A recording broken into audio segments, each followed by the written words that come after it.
Salut à tous, Annecy, la Venise des Alpes comme point de départ de cet épisode 6. D'ici quelques minutes, je récupère une traileuse emblématique pour un road trip sympathique au pays du Roblechon. « 55 km de championnat de France plus tard et elle arrive nickel, elle marche toujours aussi bien. » Salut Maud. Salut Antoine. Tu vas bien? Ça va, j'ai fait mon voyage. Ouais, tu connais bien Annecy? Ouais, j'habite pas très loin, donc ouais. Un petit road trip entre lac et montagne, ça te botte? dès que ça parle de nature, moi je suis partante pour tout. Allez, on traîne pas alors. Allez, c'est parti. Bon, j'ai voulu commencer par là parce que c'est un décor que tu connais quand même plutôt très bien. Ça a été le point de départ un petit peu de ton expérience longue distance avec la Nessim. Ouais, c'était il y a presque 10 ans maintenant. Et le but pour moi c'était de boucler la boucle, de faire le tour du lac par les cimes, quoi, comme son nom l'indiquait. Des premières expériences, de belles rencontres sur le parcours, sur le chemin, voilà, une belle discussion entre coureurs. Ouais. C'était un petit peu ça dans le trail à l'époque, ça a changé aujourd'hui. Mais bon, voilà, on est dans un paysage quand même ouais, c'est assez incroyable. Le premier décor, il est juste en face de toi, la Tournette. Nous, on va aller juste en dessous, Chalet de l'Aube, admirer un petit peu le point de vue sur Annecy. Ça me rappellera un peu la Maxi Race en même temps. Exactement. Et puis derrière, on va partir dans les Aravis, on va remonter direction Thônes. On va bifurquer sur la gauche, arriver à Saint-Jean, on va prendre une direction le Grand Bornand avec une petite surprise sympa. J'aime bien les surprises, ça tombe bien. Ouais, voilà, tu vas pas être déçu. Le lendemain, on part direction le col des Aravis. Okay. Peut-être une partie route, une partie chemin aussi. Et puis l'arrivée, le point final, Chamonix, mais par un chemin que tu connais peut-être pas forcément. Je demande qu'à découvrir, ouais, on verra bien. Ça te va? Ouais, allez, nickel. On va enfiler une paire de baskets. C'est parti.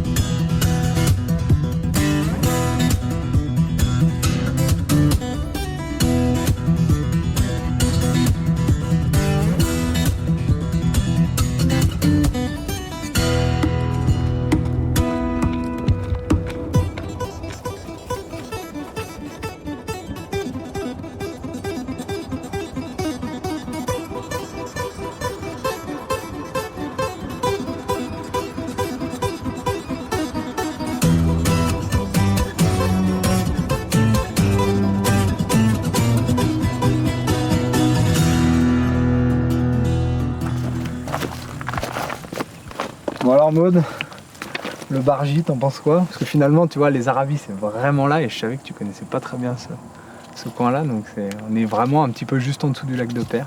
Ouais, c'est un coin que je connais vraiment pas, moi, toujours pareil, ça me donne l'occasion de... Col de la Colombière, mythique aussi à vélo. Ouais, j'ai failli faire cette année pour l'étape du Tour, mais j'ai choisi de faire un trail à la place, donc voilà, je découvrirai peut-être une autre fois en vélo. C'est ça qui est chouette parce que j'ai l'impression que tu es vraiment multisport. Avant ta carrière de traileuse, il y a eu une carrière dans le ski. Alors, à l'école primaire, on appelait ça le ski du mercredi. Ouais. Donc je me suis fait repérer par le club des Arcs, le ski club des Arcs. Fait en fait, parallèlement à ma jeune carrière de skieuse, c'est-à-dire les classes Benjamin, minime, je faisais du cross en même temps. D'accord.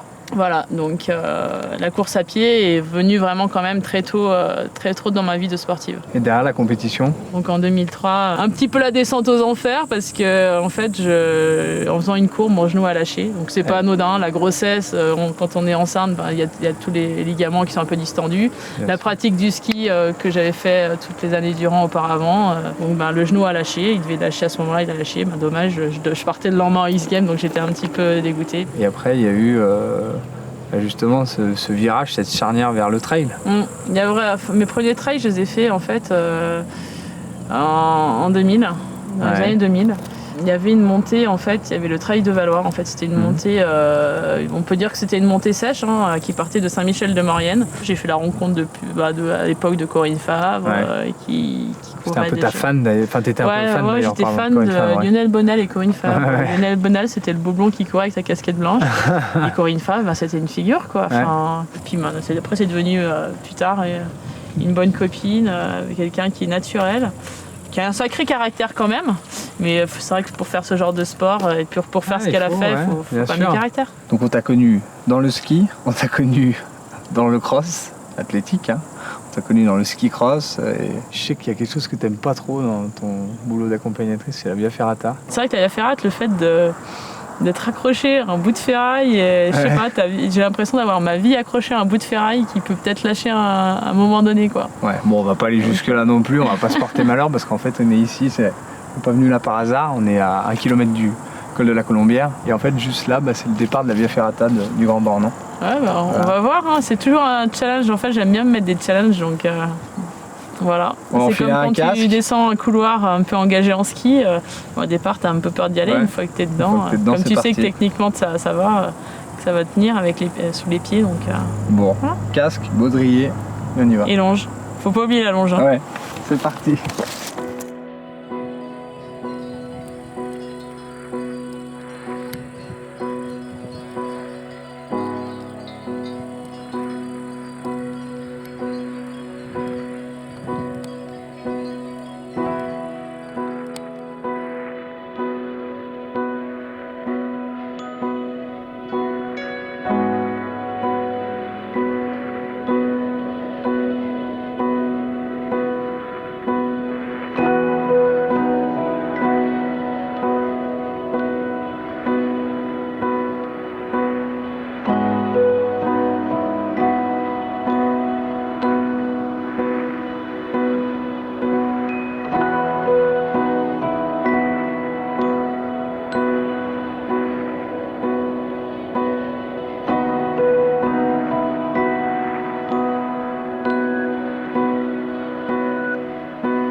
Je voulais te demander, parce que t'es maman aujourd'hui, donc il y a un moment tu as fait du ski cross, tu as quand même été un peu tête brûlée dans ta carrière. Et le fait de devenir maman, le fait d'enfanter, est-ce que ça t'a fait réfléchir ou est-ce que ça pas du tout? Ah si, quand même. Je pense que c'est aussi des raisons pour lesquelles j'ai arrêté le ski cross. C'est vrai que du VTT, je pense qu'avant le VTT, je pouvais faire des descentes à bloc. Ça m'a mis un peu plus de peur, ouais. Ça c'est sûr. D'accord. Et tes enfants aujourd'hui grandissent, ils sont un petit peu dans le monde de la compétition, notamment au travers du ski. Est-ce que tu as un regard, tu as une certaine fierté ou plutôt tu te dis là j'essaie de mettre un peu le frein, j'ai pas forcément envie qu'ils aient le casse-pipe ou... Ouais, moi je serais plutôt du genre à leur mettre le frein. Après, je pense qu'il faut leur laisser le choix, faire leur propre choix. Je sais que je me suis retrouvée une fois sur une piste toute glacée, à voir ma fille en championnat de Savoie passer dans Mes filles sont des très petits gabarits. Et passer dans des trous comme ça, à travers des portes de slalom géant. Et j'avais un peu le ventre serré. Et en fait, quand elle est passée, elle m'a vraiment impressionnée. Et je me suis dit, on va laisser faire les choses. Confiance, quoi. J'ai ouï dire que tu étais assez maman gâteau. En fait, je sais pas, j'ai une addiction à la cuisine, où j'invente plein de choses. Quand j'étais petite, je passais 3 mois sur la Côte d'Azur avec ma grand-mère. Et ma grand-mère était tellement forte en cuisine qu'elle nous faisait découvrir plein de choses. Après, c'est vrai que je mets pas le même nombre de calories, je pense, dedans. Je vois bien dans le milieu, il y a plein de monde qui vivent sans gluten, la mode du sans gluten, je pense qu'on y reviendra un jour. Après, je pense que manger sainement, c'est vraiment la base des choses à apprendre à ses enfants. Quand je vois ma petite Justine de 11 ans qui me prépare des trucs avec son petit tablier, c'est rigolo parce que tu dis, tu transmets des choses à tes enfants. Pour moi, c'est important de manger sainement, d'avoir quelque chose. J'achèterai jamais un plat tout préparé, ça c'est sûr. C'est pas ce qu'on a prévu pour ce soir, les plats tout faits et pâtes toutes faites, il me semble. Non, on va rester dans du basique, nous, ce soir. On va pas essayer de faire... plein de choses avec plein d'herbes et plein de trucs différents. On va te faire goûter une bonne fondue savoyarde avec une petite recette que j'ai sortie derrière les fagots. Je vais essayer d'aller chercher des cèpes alors. On peut agrémenter tout ça. À mon avis, dans la forêt avant la nuit. Ouais, avant la nuit, tu peux y aller avec ta frontale. Ouais, pas de souci.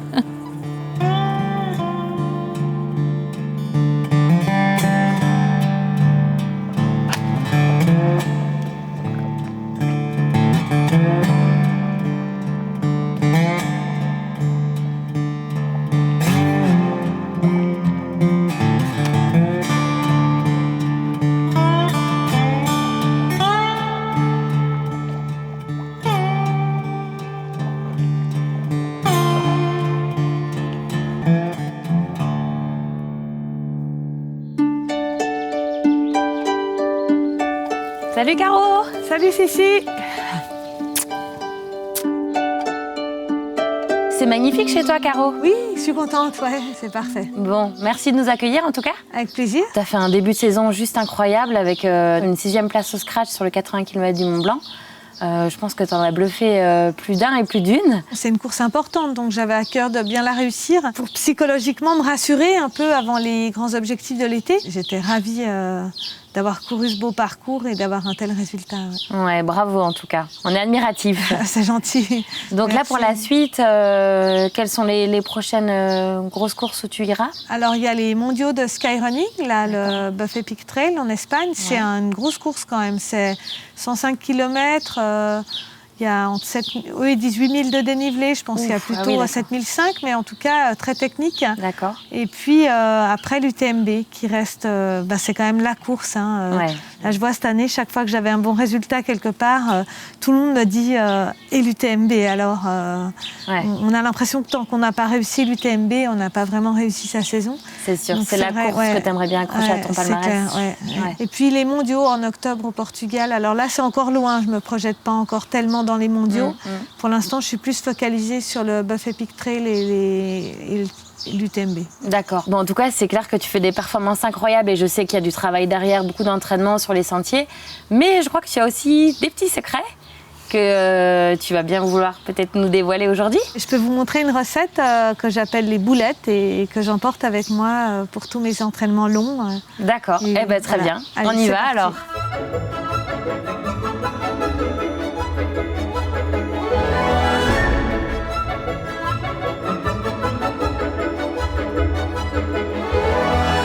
Donc tu vas nous montrer comment faire tes boulettes. Oui, alors c'est une recette familiale que j'ai adaptée à la pratique de la course. Là, on fait une quantité pour combien à peu près de boulettes? Là, il y a 100 grammes de noix. Souvent, quand j'en fais à l'avance pour une vingtaine de boulettes, j'utilise peut-être le double de ça, 200 grammes de noix. Alors après, je prends des farines. Donc là, il y a des noix, voilà, juste des noix pour l'instant. Okay.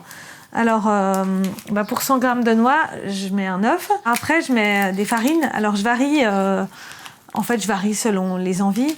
Là, par exemple, c'est de la farine de teff. Le teff, c'est une céréale qui se consomme beaucoup en Éthiopie. Elle est assez riche en protéines. On peut mettre éventuellement de la farine de châtaigne. Là, c'est plus pour le goût. Moi, j'adore ça. Après, on peut mettre farine de riz. Tu mets donc 2 farines? Oui, 2 ou 3 ou 4. Alors, c'est vrai que plus... Là, c'est une petite quantité. Plus la quantité est importante, plus j'ai tendance à mélanger toutes les farines. Là, il y a à peu près 100 grammes, un peu plus de 100 grammes de noix. Donc, on met la même quantité de farine. Donc là, pour l'instant, la recette, elle est ultra simple. Après, on peut faire des variantes. L'important, c'est... Noix, œuf, farine. Ouais, voilà. Ouais. Et après, on met du sucre. Alors, soit la recette originale, c'est avec du sucre normal. Moi, je mets du sirop d'agave parce que c'est un index glycémique plus bas. Ouais. Si c'est à l'entraînement, je vais peu sucrer parce qu'aussi c'est important de manger peu sucré à l'entraînement. Pour habituer ton corps à puiser dans les lipides. Mais par contre, si c'est pour une course, je vais beaucoup plus sucrer parce que dans une course, on perd le goût en fait. Quand on est vraiment dans un effort intense, on trouve tout pas bon en fait. Et donc je vais avoir tendance à plus y sucrer pour que ça soit appétant. Là, vu qu'il y a à peu près 120 grammes de farine, je vais peut-être mettre 80 grammes de sirop d'agave. Ça sera déjà beaucoup. 70 grammes, on va couper la poire en 2. Donc on y fouette. Après je regarde, voilà, justement, si l'idéal c'est une consistance un peu humide comme ça. Tu manges ça en début de course, en fin de course? Est-ce qu'il y a des je les prends beaucoup dans mes entraînements. Si je fais une sortie de moins de 3 heures, je mange pas. Si je fais une sortie vraiment longue, je peux en manger 2 ou 3. Mais en général, une boulette comme ça, après, on tient quand même passablement de temps. Et puis, je forme des boules comme ça. Que je mets... oui, tu fais quand même... Je crois qu'elles étaient plus petites, en fait. Elles sont comme assez grosses. Je fais pas des toutes petites. C'est un côté très pratique. Justement, ça s'embarque vite fait au ravitaillement, pour l'assistance, etc. C'est facile à manipuler. Donc après, tu mets tout ça au four pendant combien de temps?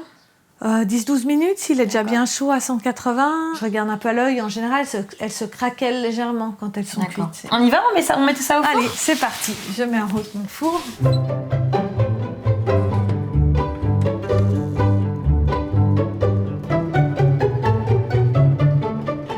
Et voilà, les boulettes. Parfaitement cuites. Je te fais goûter? Ouais, je veux bien. Allez, j'en prends une au hasard. Super bon. Alors au début, elles peuvent être un peu friables quand elles sont chaudes. Voilà, par exemple, là, elles s'émiettent. Ouais. Mais si elles refroidissent, elles sont au frigo. Alors, est-ce qu'elle est réussie? Ouais, super bon. Bon. En fait, c'est sucré. Je pensais que c'est... Je m'attendais à quelque chose de moins sucré. Ouais, je pourrais plus sucrer ou moins. Après, comme je t'ai dit, on peut vraiment varier. Hein. Est-ce que je peux t'en prendre une pour Avec ma plaisir. sortie de dimanche? Avec plaisir. Ouais. Comme ça, je teste et je te donne mon retour Allez, après. Cool. c'est parti. Je prends la grosse.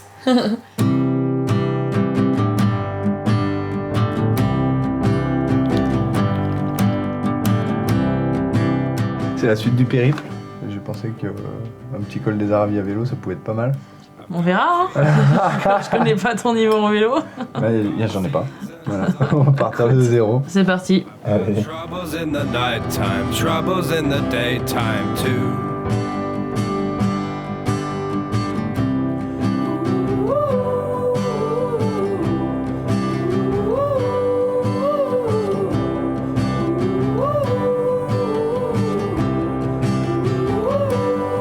I've got sand dunes in between my toes. I've got hilltop shadow in my woes. I've got troubles in the nighttime, troubles in the daytime too. Bon, je sais pas si tu viens de remarquer, mais on est passé en Savoie, donc j'avais vraiment besoin que tu reprennes un petit Je peu respire mieux là tout de suite. Voilà, tu vois, exactement. Par contre, on va repasser en Haute-Savoie, parce que là, on est en direction de Megève, on va essayer de récupérer les contamines pour la suite du programme.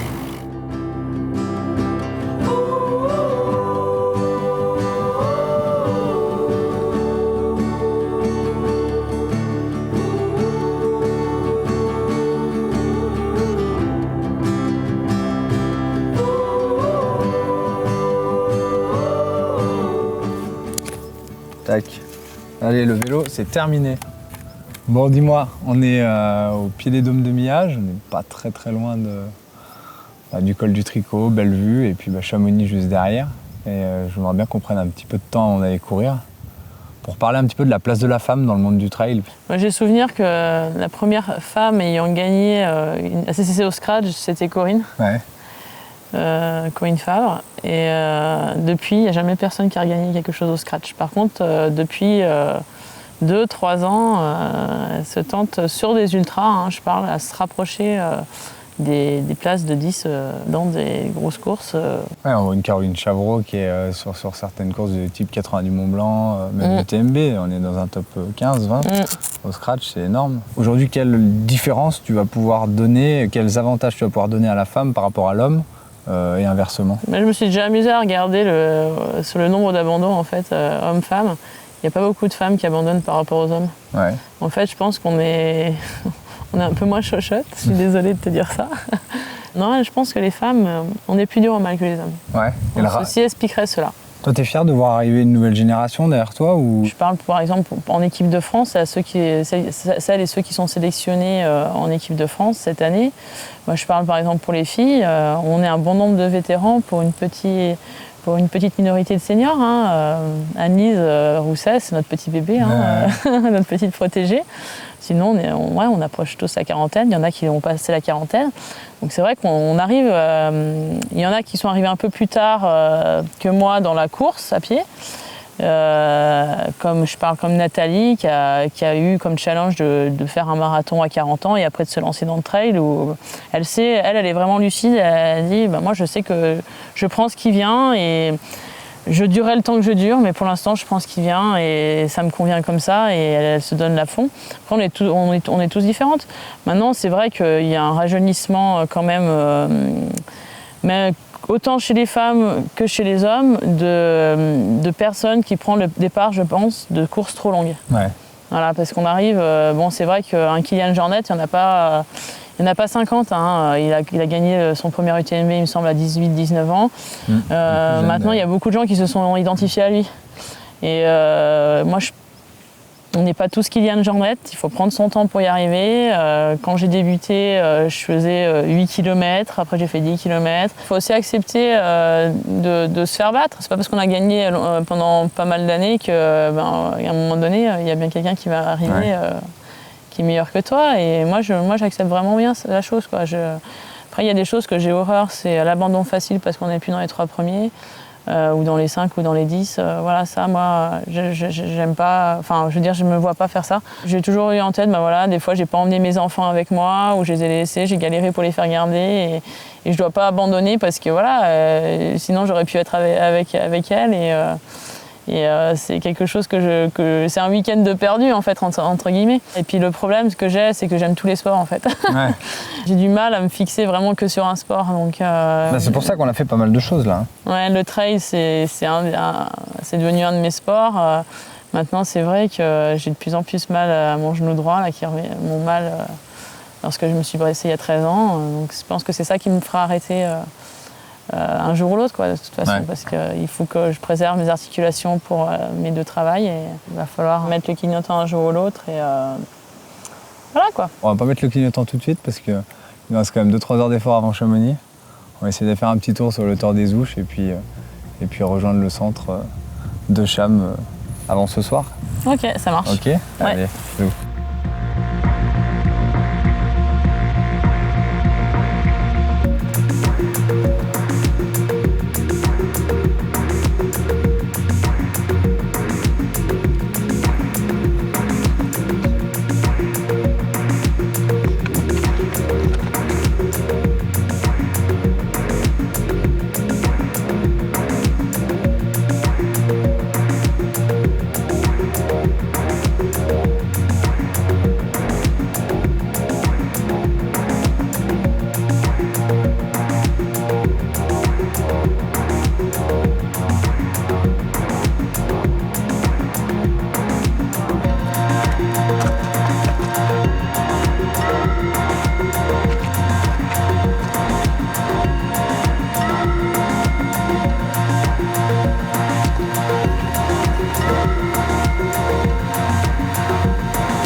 Bon bah voilà Maud, place du Triangle de l'Amitié, plein cœur de Chamonix. C'est un petit peu la fin de notre périple, mais pas tout à fait.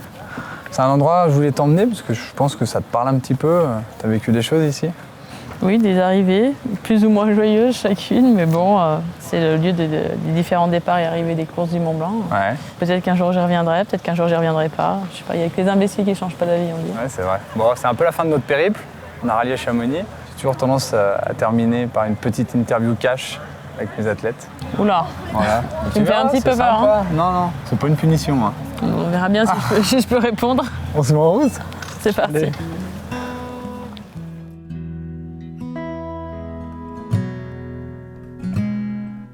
Bon, Maud, t'es prête? Je suis quelqu'un qui est assez cash, donc je pense que je vais peut-être chercher mes mots, mais... Je vais te demander, en premier lieu, si t'as une fierté. La seule fierté que j'ai, c'est d'avoir eu mes trois filles, quoi.